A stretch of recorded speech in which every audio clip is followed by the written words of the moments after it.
baik sosialisasi. Nah, dalam hal ini dulu waktu konvensional kami mengambil peran sebagai penyelenggara sosialisasi program rumah subsidi nasional. Tahu ya? Karena saat itu program yang paling bagus, yang paling sosial dalam dunia properti adalah program KPR subsidi. Itu adalah instrumen pemerintah untuk merumahkan seluruh rakyat Indonesia. Itu adalah amanah undang-undang bagi pemerintah untuk menyempurnakan ikhtiar mensejahterakan rakyat dalam upaya memenuhi kebutuhan pokok rumah. Rumah itu pokok ya, setuju? Setuju. Kebutuhan pokok hari ini berapa, ada apa aja? Sandang, pangan, papan, 3 atau 4? 4, setuju Pak ya? Sandang, pangan, papan, satu lagi casa. Coba kita ribut, betul ya? Di tahun 2024 kebutuhan pokok kata Pak Dery, ya, sandang, pangan, papan, oke, itu yang paling pokok. Nah, ini pemerintah punya amanah dari undang-undang untuk menyiapkan instrumen bagaimana menyediakan solusi pemenuhan kebutuhan rumah rakyat sejahtera KPR bersubsidi. Wah, ini keren banget. Jadi semua rakyat menengah bawah punya kesempatan untuk punya rumah sendiri sebagai langkah membangun rumah tangga yang sejahtera. Setuju? Setuju. Mungkin nggak orang sejahtera tanpa punya rumah? Bisa nggak kita sebut rumah tangga itu mapan, mandiri, sejahtera tanpa punya rumah? Nggak bisa. Ya, kontrak sih oke sih, cuman kalau belum punya kayaknya gimana gitu ya. Masa kalah sama rumah? Tahu rumah Pak Keloman tahu? Keloman aja punya syarat loh, burung. Masa orang nggak punya rumah? Betul ya. Nah, sementara kontrak sewa tua sih oke, nggak apa-apa. Tapi upaya untuk punya rumah sendiri, membangun rumah tangga mandiri juga wajib kita upayakan. Karena pemerintah siapin instrumen namanya KPR bersubsidi. Nah, ini kami coba masif dulu Pak ya. Jadi dulu kami susah begini. Saya alhamdulillah nggak pernah ada produk tuh. Jarang saya ada brosur, ada banner, jarang. Jadi kami pakai pola terbalik dulu Pak. Saya yakin teknik ini para aktif, para setidaknya teman-teman yang biasa tablik biasa. Saya nggak pernah bawa produk. Kami paparkan mengenai undang-undang yang mengatur rumah subsidi nasional. Kami paparkan keterlibatan para pihak, pemerintah, perbankan, pengembang dan rakyat. Benar nggak? Itu sohibul akadnya tuh. Target undang-undang mengatur empat pihak, pemerintah sendiri, perbankan, pengembang penyedia barang dan rakyat sebagai penikmat.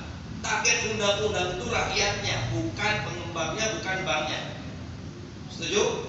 Dalam undang-undang subsidi mengatakan bank itu hanya penyalur KPR-nya, pengembang hanya penyedia rumahnya, penyedia produknya. Sepakat ya? Target undang-undang adalah pemerintah dan rakyat. Sepakat? Paham ya? Nah, ini terjadi. Kami coba sosialisasikan Pak.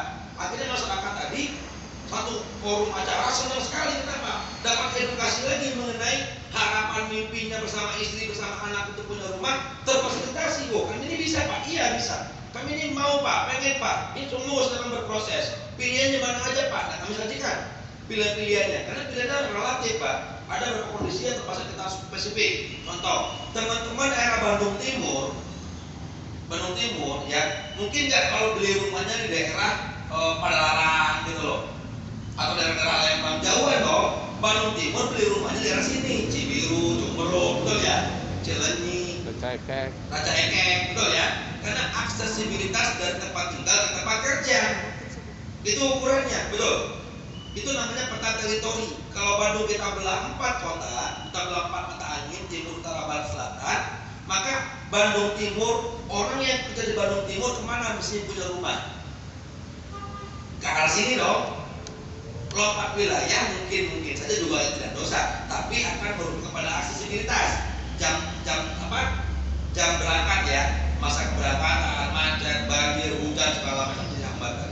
Kalau kejauhan, maka relevannya bagi pekerja Bandung Timur adalah memiliki properti tempat tinggal di daerah Jumberok, Cileunyi, Raja Ekek, gitu ya. Sepakat ya? Sepakat. Oke, sepakat. Nah, juga ada zonalisasi ring namanya. Ring 1, ring 2, ring 3, ring 4. Nah, kira-kira kalau ring 1 pemerintahan. Ya, ring 1. Daerah ring 2 tuh daerah bisnis. Ring 3 itu rumah mewah. Paham ya? Ring 3 rumah mewah. Ring 4 mulai agak murah, menengah. Berarti rumah murah di ring berapa? 6. Ring 5 up. Bener ya? Ini rumusnya nih, harus paham juga kita. Karena marketing harus lebih duluan tahu sebelum konsumen. Ya, sekarang masuk akal nggak rumah murah di ring 3? Enggak. Bisa nggak kita bangun? Ya sih bisa, cuman mesti vertikal. Nah, vertikal belum familiar, belum menjadi habit kita orang Melayu, orang Indonesia tinggal di kos-kosan. Ada namanya kos-kosan itu kan? Ya, nggak punya tanah, nggak punya halaman, nggak punya teras, betul? Nggak punya, kita pengennya di bumi, di tanah, dan bisa menangkap. Ada halaman mau nanam, buat parkir, buat naruh sepeda, buat naruh motor, ada halaman belakang dikit lah, buat cucian, buat jemur segala macam, betul? Iya, kita pengennya masih bisa begitu ya. Anak-anak main dengan lapang di depan rumah, lari, main sepeda segala macam. Ibu-ibu nyapu sore, bersih depan rumah, bebenah-benah kembang, pokoknya gitu kan? Sepakat ya? Nah, maka familiarnya orang sosial orang Melayu masih pengen ya di bumi, namanya rumah landed, rumah yang dihamparkan di tanah gitu, landed. Kalau yang itu rumah vertikal. Nah, untuk area Bandung, di manapun kota, berarti rumah murah itu 4 dan 5 yang perlu lengkap. Maka wajar kalau lokasinya butuh sedikit perjuangan mencapainya. Loh, apa nggak bisa lebih dekat? Ya bisa aja, ada rumah lebih dekat, konsekuensinya harganya berbeda. Kalau sanggup ya monggo, betul? Kalau nggak sanggup ya maaf, ya tahu diri gitu loh. Ya paham aja, yang penting dalam hidup orang itu berproses.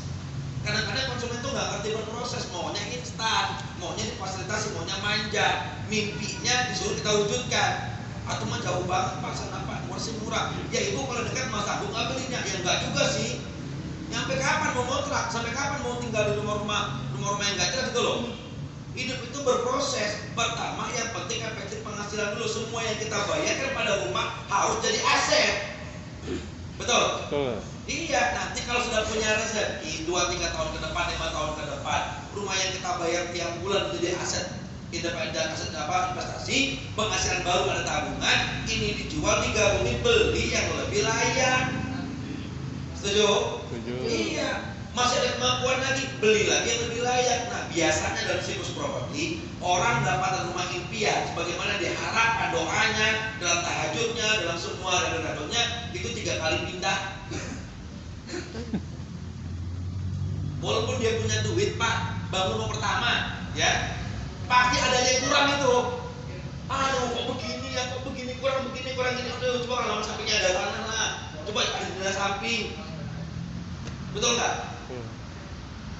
Ya, maka mimpi kita wajar dong, halal kan? Semua orang punya harapan pada rumah idamannya, boleh dong. Boleh.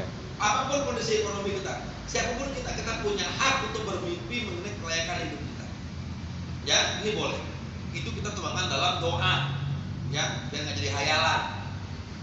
Ya, doa, minta doa yang benar, tuh rumah yang benar sama rumah yang baik, yang bagus, yang keren, yang mantap, yang gede sama Allah.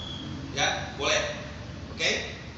Oke, nah kami coba sedikit. Nah, jadi dalam paparan kami mengenai masyarakat tadi, senang sekali masyarakat mengetahui hak-haknya yang diberi oleh undang-undang subsidi. Ya, mestinya gini Pak, yang kami pahami selama ini penyajian rumah subsidi salah saji, salah penyajian. Programnya bagus pada prinsipnya. Saat saya belum kenal skema riba ya, skema akad-akad syariah. Dulu kan, maaf ya Pak Kiai, kami sebagai umat, sebagai awam itu bertahun-tahun nggak banyak mendengar tentang riba. Ya, dia tahu sekilas-sekilas doang lah. Riba itu kalau rentenir doang gitu loh. Kalau lembaga-lembaga besar, kalau negara yang menyelenggarakan kayaknya bukan deh. Bener nggak? Jadi kalau rentenir, ya apa sih namanya? Bank keliling. Bank keliling itu riba. Cuma kalau lembaga-lembaga resmi kayaknya enggak. Gitu ya, leasing, KPR, atau PD, KTA enggak. Kalau rentenir mah iya. Ya, kami dulu gitu Pak Kiai.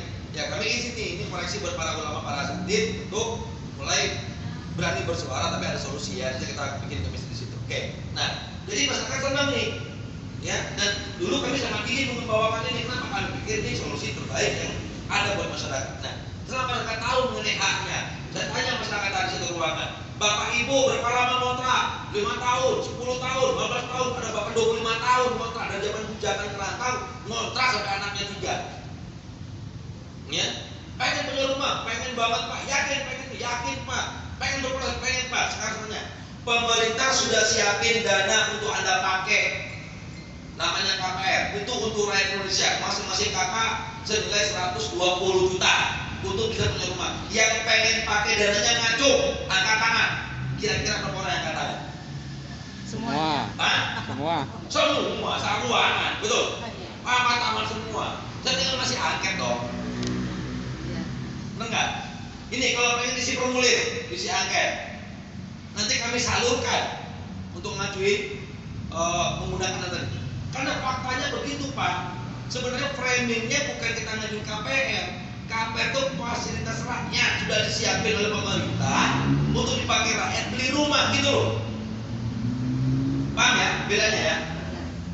Harusnya hak subsidi itu sudah muncul sebelum dia punya objek. Saat orang masuk usia 21, dia punya penghasilan, ya, udah mulai butuh rumah, maka dia berhak mencek dulu apakah saya sudah mulai menikmati fasilitas dari pemerintah. Baru setelah dapat persetujuan baru nyari objek gitu loh. Tapi begitu nggak terjadinya? Enggak, kita cari rumah dulu, nanti diproses gitu ya. Benar? Nah. Ini kan terbalik-balik gitu loh. Mestinya hak rakyatnya muncul dulu baru bicara objek. Tapi hari ini, tahun ini sampai bahkan dengan hari ini, dominasi perbankan dan produk lebih dominan daripada hak rakyatnya. Maka tidak semua orang memahami tentang undang-undang yang menjadi haknya, yang menjadi fasilitas bagi dirinya, bagi keluarganya. Nggak banyak yang tahu. Jadi senang dong saat kita beritahu, ya, wah kami bisa ajukan dulu. Nanti kalau dapat KPR, dapat bukti, dapat fasilitasnya, baru kita nyari barang gitu loh. Udah kayak pegang duit dong.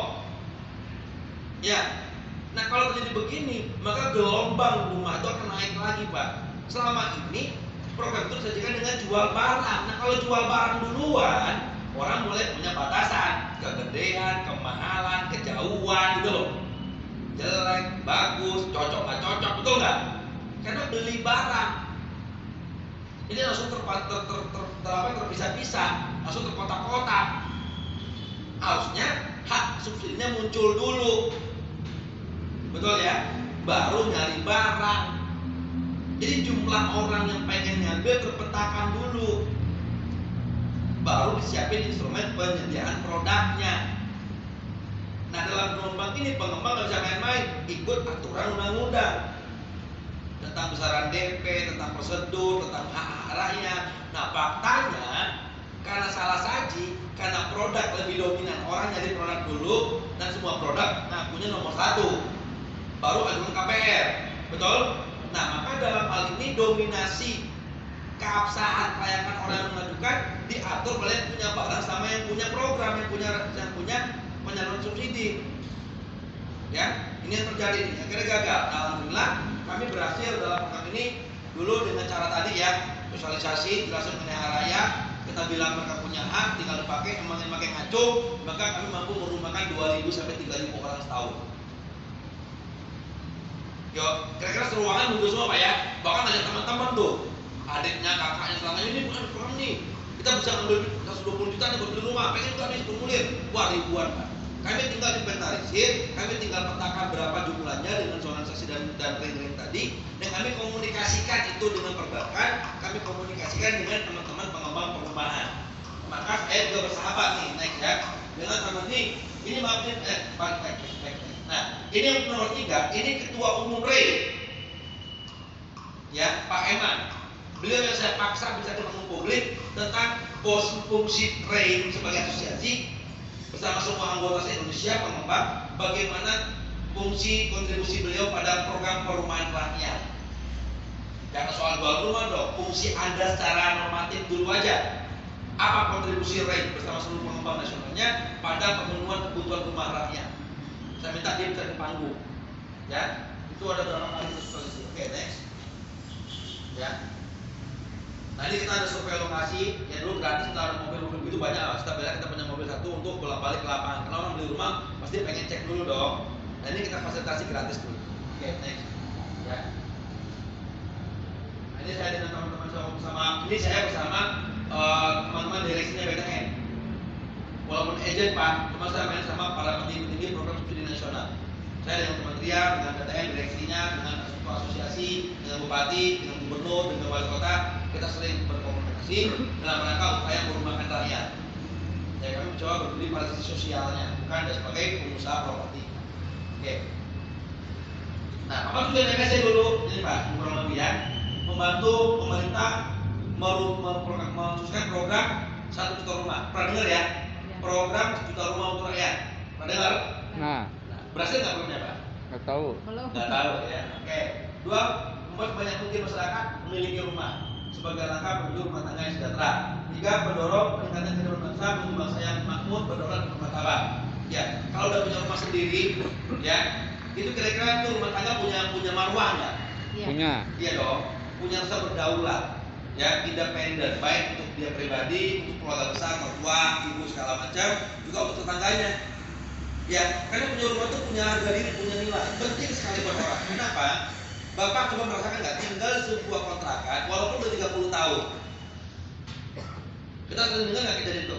Udah ngontrak di kampung itu 30 tahun, udah ngerti siklus untuk tambal sulam orang dari awal kecil menikah meninggal, udah lama. Tapi saat ada kejadian dengan masyarakat lokal, apa kata orang? Lu ngontrak ini gitu, betul nggak?